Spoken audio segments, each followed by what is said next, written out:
नमस्कार दोस्तों, welcome to SG edu centre daily current affair. SG edu centre daily current affair में आप सबका स्वागत है। फ्रेंड्स, आज है 28 में और 28 में के जितने भी इंपॉर्टेंट करंट अफेयर बन सकते हैं उसको हम लोग एमसीक्यू के रूप में देखने का प्रयास करेंगे। आइए शुरू करते हैं। आज का पहला हेडिंग्स है कि लखनऊ में विश्व का सबसे बड़ा एरोस्पेस ग्रेड टाइटेनियम यूनिट का उद्घाटन। सेकेंड है कि हैदराबाद में आयोजित होगा भारत का प्रमुख नागर विमानन कार्यक्रम विंग्स इंडिया 2026।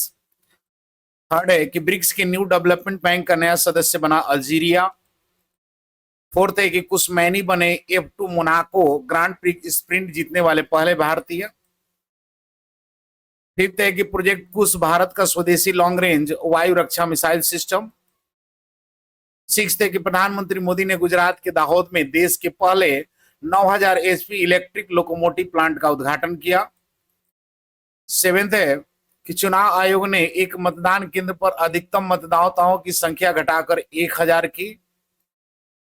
एट्थ है कि नोवाक जोकोविच बने 100 ATP टूर खिताब जीतने वाले तीसरे पुरुष टेनिस खिलाड़ी।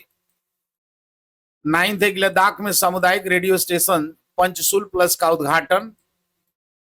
10th है कृषि आयोग समागम 2025 का आयोजन मध्य प्रदेश के नरसिंहपुर में। फ्रेंड्स, आज का कोटेशन है कि मुश्किलें चाहे जितनी भी हो, हौसले रखने वाले की जीत तय होती है। यानी no matter how tough the challenges are, those who stay determined are destinations to win. Friends, हम लोग 27 मई के जितने भी इंपॉर्टेंट करंट अफेयर देखे थे उसको शॉर्टली में रिवाइज कर लेते हैं कि यशोदा AI पहल किसके द्वारा शुरू की गई, तो NCW यानी national commission of for women के द्वारा। हाल ही में अमेरिका ने किस देश पर रासायनिक हथियारों के उपयोग को लेकर प्रतिबंध लगाए हैं, तो स्वीडन को। BCCI द्वारा भारतीय टेस्ट क्रिकेट टीम के नए कप्तान किसे नियुक्त किया गया है, तो सुमन गिल को। हाल ही में भारत का पहला साइकेड गार्डन किस राज्य में शुरू किया गया, तो उत्तराखंड में।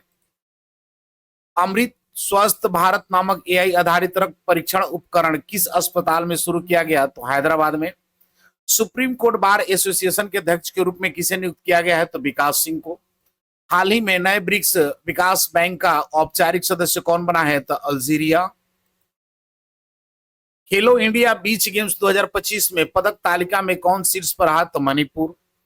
हाल ही में new development bank of BRICS का नवीनतम औपचारिक सदस्य कौन बना है, तो अल्जीरिया। हाल ही में अंतर्राष्ट्रीय योग और ध्यान महोत्सव कहां आयोजित किया गया जाएगा, तो लद्दाख में।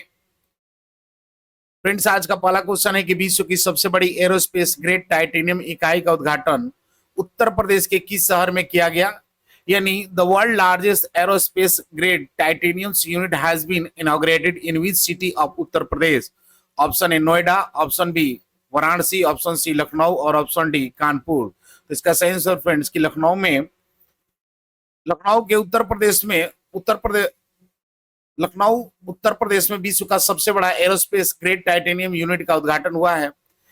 इस यूनिट का उद्घाटन 11 मई 2025 को रक्षा मंत्री राजनाथ सिंह और उत्तर प्रदेश के मुख्यमंत्री योगी आदित्यनाथ ने किया। यह संयंत्र Aerolloy technology limited PTC industries limited की सहायक कंपनी द्वारा संचालित है। यह प्लांट 550 एकड़ में फैला है और इसकी वार्षिक उत्पादन क्षमता 6000 टन है, जिससे यह विश्व का सबसे बड़ा single site titanium remelting unit बन गया है। फ्रेंड्स, उत्तर प्रदेश में इसका उद्घाटन हुआ, तो देख लेते हैं उत्तर प्रदेश को। तो उत्तर प्रदेश जो है आपका नॉर्थ इंडिया का स्टेट है जिसका कैपिटल लखनऊ में है। गवर्नर की बात करें तो आनंदीबेन पटेल, CM योगी आदित्यनाथ, लोकसभा की 80, राज्यसभा के 31 और स्टेट लेजिस्लेटिव की बात करें तो बाइकैमरल्स हैं। नेक्स्ट क्वेश्चन है कि भारत के प्रमुख नागर विमानन कार्यक्रम विंग्स इंडिया 2026 का आयोजन निम्नलिखित में से किस स्थान पर किया जाएगा। यानी at which of the following places will India's flagship civil aviation event Wings India 2026 be organizes. Option A Hyderabad, option B Mumbai, option C Patna और ऑप्शन डी दिल्ली। तो इसका सही आंसर फ्रेंड्स कि हैदराबाद में भारत के प्रमुख नागर विमानन कार्यक्रम विंग्स इंडिया 2026 का आयोजन किया जाएगा। देख लेते हैं इसके कुछ एडिशनल इंफॉर्मेशन को कि विंग्स इंडिया 2026 भारत का प्रमुख द्विवार्षिक नागर विमानन कार्यक्रम है। यह कार्यक्रम 28 से 31 जनवरी 2026 तक हैदराबाद के बेगमपेट एयरपोर्ट पर आयोजित किया जाएगा। इसे नागरिक उड्डयन मंत्रालय, एयरपोर्ट अथॉरिटी ऑफ इंडिया और फिक्की द्वारा संयुक्त रूप से आयोजित किया जाता है। यह आयोजन विमानन उद्योग के सभी प्रमुख हितधारकों को एक मंच पर लाता है, जिसमें एयरलाइंस, विमान निर्माता, निवेशक, विक्रेता और नीति निर्माता शामिल हैं। विंग्स इंडिया 2026 में वाणिज्यिक, सामान्य, व्यापारिक विमानन और उन्नत हवाई गतिशीलता के क्षेत्र में नवीनतम तकनीकी प्रगति और निवेश अवसर प्रदर्शित किए जाएंगे। नेक्स्ट क्वेश्चन है कि ब्रिक्स के नौ विकास बैंक एनडीबी का नया सदस्य कौन बना है, यानी who has been made the new members of BRICS NDB. Option A Argentina, option B Algeria, option C Sri और ऑप्शन डी हंगरी। तो इसका सही आंसर फ्रेंड्स की अल्जीरिया जो है ब्रिक्स के नौ विकास बैंक यानी एनडीबी के नया सदस्य बना है। देख लेते हैं इसके कुछ एडिशनल इंफॉर्मेशन को कि अल्जीरिया को ब्रिक्स द्वारा प्रायोजित न्यू डेवलपमेंट बैंक एनडीबी का नया सदस्य बनाया गया है। 19 मई 2025 को अल्जीरिया ने सदस्यता के लिए अपनी स्वीकृति जमा की। इसके बाद वह एनडीबी का 9वां सदस्य बन गया है। एनडीबी की स्थापना फ्रेंड्स 2015 में ब्राजील, रूस, भारत और चीन और दक्षिण अफ्रीका देशों द्वारा की गई। बैंक का उद्देश्य है उभरती अर्थव्यवस्था और विकासशील देशों में बुनियादी ढांचा और सतत विकास परियोजना के लिए वित्त जुटाना है। अल्जीरिया की सदस्यता से बैंक की वैश्विक पहुंच और प्रभावशीलता में वृद्धि होगी, खास करके अफ्रीका और यूरोप के बीच रणनीतिक स्थिति के कारण। फ्रेंड्स ब्रिक्स है तो देख लेते हैं ब्रिक्स के बारे में। ब्रिक्स की शुरुआत 2006 में हुई थी। पहले इसे ब्रिक कहा जाता था क्योंकि इसमें ब्राजील, रूस, भारत और चीन शामिल थे, लेकिन 2010 के बाद इसमें जब दक्षिण अफ्रीका सम्मिलित हुआ तो इसका नाम ब्रिक्स हो गया। आर्थिक महत्व की बात करें तो ब्रिक्स जो है देशों की जनसंख्या दुनिया की कुल जनसंख्या का 40% से अधिक है। ये देश दुनिया के 25 से 30% जीडीपी का योगदान करते हैं। वैश्विक व्यापार निवेश में इनका महत्वपूर्ण भूमिका है। उद्देश्य की बात करें तो शांति, विकास, आर्थिक सहयोग को बढ़ावा देना, संयुक्त राष्ट्र, आईएमएफ और वर्ल्ड बैंक जैसी अंतर्राष्ट्रीय संस्थाओं में सुधार की मांग करना, विकासशील देशों के बीच दक्षिण सहयोग को मजबूत करना। न्यू डेवलपमेंट बैंक 2015 में स्थापित किया गया था, जिसका उद्देश्य है कि इंफ्रास्ट्रक्चर, सतत विकास परियोजनाओं को वित्त देना। कंटीजेंट रिजर्व ऑरेंज यानी सीआरए वित्तीय संकट की स्थिति में सदस्य देशों की सहायता प्रदान करता है। हालिया घटनाक्रम की बात करें तो सदस्यता विस्तार पर विचार हो रहा है, जैसे कि ईरान, अर्जेंटीना आदि ने अपनी रुचि दिखाई है। डॉलर पर निर्भरता कम करने के लिए वैकल्पिक भुगतान प्रणाली और डिजिटल करेंसी पर काम हो रही है। हर साल वार्षिक शिखर सम्मेलन आयोजित होता है, जिसकी अध्यक्षता बारी बारी से ब्रिक्स के देशों को सौंपी जाती है। नेक्स्ट क्वेश्चन है कि हाल ही में Monaco grand prix F2 sprint जीतने वाले पहले भारतीय कौन बने हैं, यानी who has recently become the first India to win the F2 Monaco grand prix sprint. Option A Arjun Maini, option B Jack Crawford, option C Kush Maini और option D none of this. तो इसका सही आंसर फ्रेंड की कुश मैनी जो है Monaco Grand Prix F2 sprint जीतने वाले पहले भारतीय बन गए हैं। देख लेते हैं इसके कुछ एडिशनल इंफॉर्मेशन को कि कुश मैनी ने Monaco Grand Prix F2 sprint race जीतकर इतिहास रच दिया है। वे यह उपलब्धि हासिल करने वाले पहले भारतीय बन गए हैं। यह जीत 25 मई 2025 को हुई, जिसमें उन्होंने डामोस लुकास ऑयल टीम के लिए ड्राइव किया। कुशमैनी ने पोल पोजीशन से शुरुआत की और 30 लैम्प्स तक अपनी बढ़त बनाई रखी। इस जीत के साथ उन्होंने अपना पहला F2 पोडियम्स और सीजन की पहली जीत भी हासिल की है। जीत के बाद उसने भारतीय राष्ट्रगान के साथ पोडियम पर खड़े होकर देश का गौरव बढ़ाया है। नेक्स्ट क्वेश्चन है कि हाल ही में खबरों में रहा प्रोजेक्ट कुश किससे संबंधित है, यानी project Kush which in news recently is related to option A nuclear powered submarine, option B indigenous air defence missile system, option C laser weapon और option D 5th generation fighter aircraft. तो इसका सही answer friends कि indigenous air defence missile system. देख लेते हैं इसके कुछ एडिशनल इंफॉर्मेशन को कि हाल ही में चर्चा में रहा प्रोजेक्ट कुश भारत का स्वदेशी वायु रक्षा प्रणाली है, यानी एयर डिफेंस मिसाइल सिस्टम है। इस प्रोजेक्ट को डीआरडीओ रक्षा अनुसंधान एवं विकास संगठन विकसित कर रहा है। इसका उद्देश्य रूस से S-400 और S-500 मिसाइल डिफेंस सिस्टम जैसी क्षमता को स्वदेशी रूप से विकसित करना है। प्रोजेक्ट कुश भारत को मौजूदा MRSAM यानी 80 किलोमीटर और S-400 यानी 400 किलोमीटर के बीच की दूरी को भरने के लिए बनाया गया है। नेक्स्ट क्वेश्चन है कि प्रधानमंत्री मोदी ने हाल ही में देश के पहले 9000 एचपी के इलेक्ट्रिक लोकोमोटिव प्लांट दाहोद का उद्घाटन कहां किया, यानी where did the prime minister Modi recently inaugurated the country the first 900 HP electric locomotive plant Dahod. Option A Gujarat, option B Maharashtra, option C Tamil Nadu और ऑप्शन डी आंध्र प्रदेश। तो इसका सही आंसर फ्रेंड्स की गुजरात के दाहोद में प्रधानमंत्री नरेंद्र मोदी ने हाल ही में देश का पहले 9000 एचपी इलेक्ट्रिक लोकोमोटिव प्लांट का उद्घाटन किया है। देख लेते हैं इसके कुछ एडिशनल इंफॉर्मेशन को कि प्रधानमंत्री नरेंद्र मोदी ने हाल ही में गुजरात के दाहोद में देश के पहले 9000 horse power electric locomotive plant का उद्घाटन किया। यह प्लांट भारतीय रेलवे के लिए 9000 एचपी के आधुनिक इलेक्ट्रॉनिक इंजन बनाएगा, जिनका उपयोग माल ढुलाई निर्यात दोनों के लिए किया जाएगा। दाहोद प्लांट में अगले 10 वर्षों में कुल 1200 लोकोमोटिव इंजन तैयार किए जाएंगे। यह प्रोजेक्ट मेक इन इंडिया पहल के तहत पूरी तरह से स्वदेशी तकनीक से विकसित किया गया है और इसे स्थानीय स्तर पर लगभग 10,000 लोगों को रोजगार मिलेगा। नेक्स्ट क्वेश्चन है कि चुनाव आयोग ने एक मतदान केंद्र पर अधिकतम मतदाताओं की संख्या घटाकर कितनी कर दी है। In the election commission has reduced the maximum number of voters at the polling station to what. Option A 1000, option B 1100, option B 1200, option C option D 1300। तो इसका सही आंसर फ्रेंड्स की 1000 जो है चुनाव आयोग ने एक मतदान केंद्र पर अधिकतम मतदाताओं की संख्या कर दी है। देख लेते हैं इसके कुछ एडिशनल इंफॉर्मेशन को कि चुनाव आयोग ने हाल ही में महत्वपूर्ण निर्णय लेते हुए एक मतदान केंद्र यानी पोलिंग बूथ पर अधिकतम मतदाताओं की संख्या 1200 से घटाकर 1000 कर दी है। इसका उद्देश्य मतदाताओं की भीड़ को कम करना, मतदान प्रक्रिया को सुगम बनाना और मतदाताओं की सुविधा व सुरक्षा को सुनिश्चित करना है।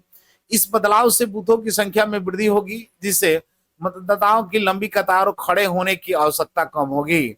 आयोग ने यह फैसला विशेष रूप से ग्रामीण और शहरी दोनों क्षेत्र के भीड़ प्रबंधन और पारदर्शिता को बढ़ाने के लिए लिया है। फ्रेंड्स, चुनाव आयोग है तो देख लेते हैं चुनाव आयोग के बारे में कुछ महत्वपूर्ण पॉइंट को।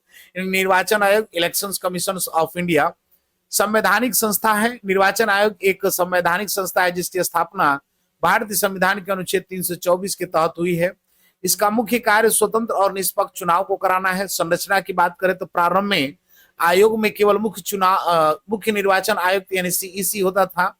1993 में एक मुख्य निर्वाचन आयुक्त और 2 निर्वाचन आयुक्त होते हैं।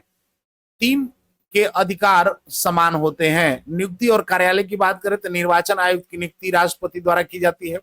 कार्यकाल 6 वर्ष या 65 वर्ष की आयु जो भी पहले है उसके अकॉर्डिंग उनकी आपको रिटायरमेंट्स होती है।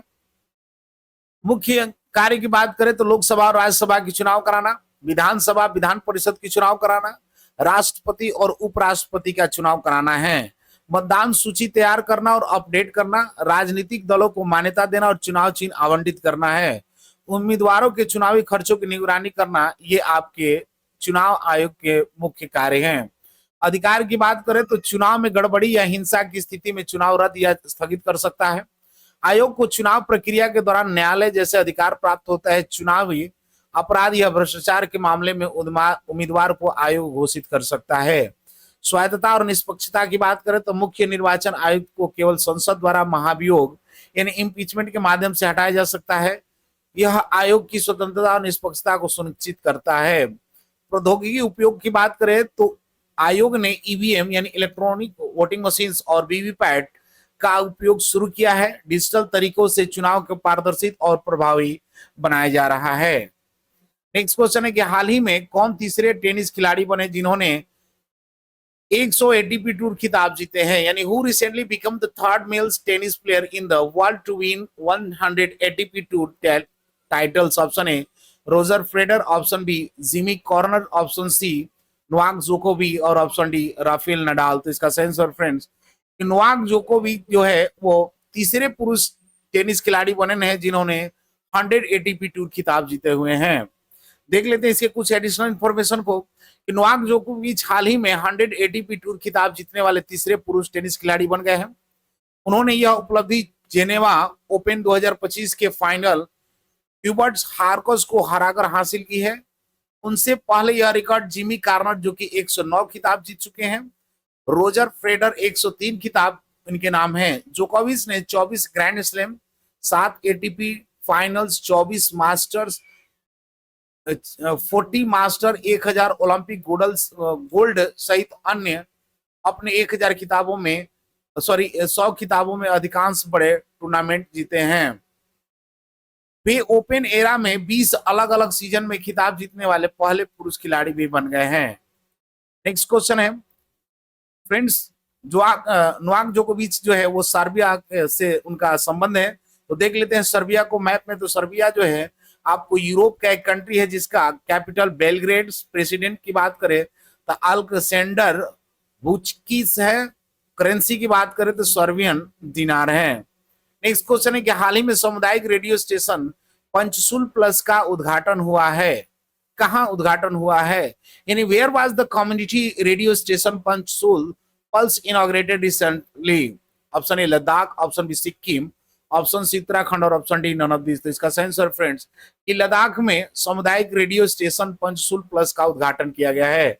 देख लेते हैं इसके कुछ एडिशनल इंफॉर्मेशन को। हाल ही में लद्दाख के सामुदायिक रेडियो स्टेशन पंचसूल प्लस का उद्घाटन किया गया है।